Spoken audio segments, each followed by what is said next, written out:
ආදරණීය ලස්සනම දවස ඔන්න උදා වුණා. මම බලාගෙනම හිටපු දවසක් මේක නම්. නිතියෙන් අපි දෙන්න බිරිඳයි සැමියයි වෙන දවස. ඉතින් කිරිබත් එහෙම කාලා අපි මේ රෙජිස්ට්‍රේෂන් කරන තැනට යනවා. එතනට කලින් අපි ගියා. දැනගන්නත් එක්ක ඔයාලට මේ කතාව කියන්නම්කෝ. අපි දෙන්න පළාත් දෙකක ඉන්නේ. ඉතින් ලේසිවට මෙහෙන් මගේ පැත්තෙන් සංකරන්න තීරණය කරගත්තා. ඊට පස්සේ අපිට කොළ 3ක් එක දවසක ගියාම දෙනවා. ඒ දවස් ගියාට පස්සේ දුන්නට පස්සේ මං අයියලා ගෙදර ගිය දවස් තියෙනවනේ.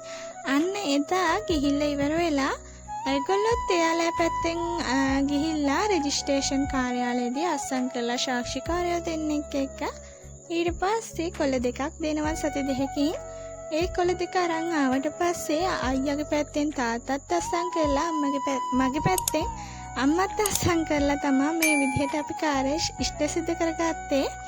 ඉතින් දැන් ඔන්න අපි බිරිඳයි සැමියයි හැටියට නීතියෙන්ම වුණා. ඉතින් ඇත්තටම ගොඩක් සතුටුයි. ඉතින් ඒ දවස් ඇත්තටම කාලා බීලා සතුටින් හැමෝම එක්ක කතා බහ කර ඉඳලා සතුටින් ගත කරා. හැබැයි මට වීඩියෝ එච්චර නම් ගන්න හම්බුන්නේ නැහැ. ඉතින් මේ චූටි මතකයන් ගොඩක් තිබුණා. හැබැයි චූටි වීඩියෝ ටිකක් නම් තිබුණා. ඉතින් ෆොටෝත් එකතු කරලා මේ මතකය තවත් වැඩි කරගත්තා මම. ඉතින් අදට ගිහින් එන්නම් මේ චූටි වීඩියෝ එකක් වුණා.